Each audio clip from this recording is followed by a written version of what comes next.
Good afternoon. My name is Paul Penza. I'm the Maricopa County Sheriff.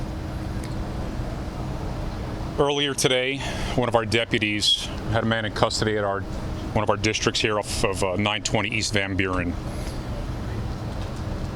He was processing the suspect who was wanted on felony warrants. Some point in time thereafter, another deputy inside the district found him unconscious, bleeding from the face. The deputies rendered aid, searched the district. The suspect had fled. He had taken the deputy's car, crashed through the fence, and fled the area. We believe that he then carjacked another vehicle. As it stands, multiple police agencies throughout the valley, to include Maricopa County Sheriff's Office, DPS, Phoenix PD, Avondale, and others, are on a manhunt to catch this suspect who is armed and dangerous.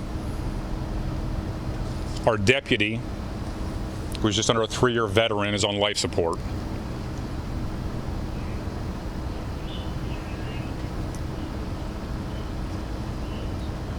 We are putting a $10,000 reward, sponsored by Silent Witness, on the head of the suspect. His name is Clinton Robert Hurley, born November of 1990. The suspect was released from the Department of Corrections in December, where he was in custody for sex offenses against children. He is obviously armed and dangerous. And as I stand here in front of you, I can't help but express that during a time when men and women in law enforcement who face scrutiny, sometimes demonization, are expected to be perfect and underappreciated, that a scumbag piece of shit out of the Department of Corrections can put him on life support when he comes to work every day in uniform to keep this community safe. So now the question is, what is this community willing to do to make sure that this suspect either goes back to prison or somewhere else for the actions against his deputy? Because this is not a singular issue. Just yesterday I was in Tucson at a funeral for a DEA agent. So it's time to make a choice. Yes, law enforcement has to be better, but it's time to make a choice and recognize that there are evil people in the world that wish to do you harm and your children, and men and women in uniform. And this is the perfect example of what evil looks like.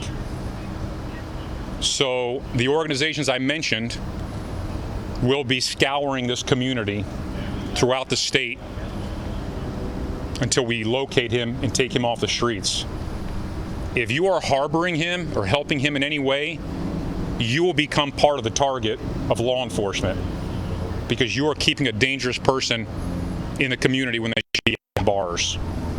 If you have information where he is, I highly recommend you call and provide that information. There's not much more to be said.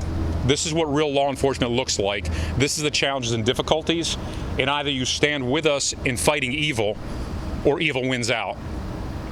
So unless a miracle happens, which I hope that it does, and I pray for this young man that he survives these injuries, somebody who doesn't deserve to live in a free society assaulted a good young man who was willing to fight to protect you and your family. That's all I have to say today. You'll get information, the photograph, and the information on the suspect, but this is where the rubber meets the road. Are you going to stand with us and get bad people off the street, or are you going to scrutinize good men and women who have the conviction, the courage, and the willingness to do a difficult job in the face of scrutiny? Thank you.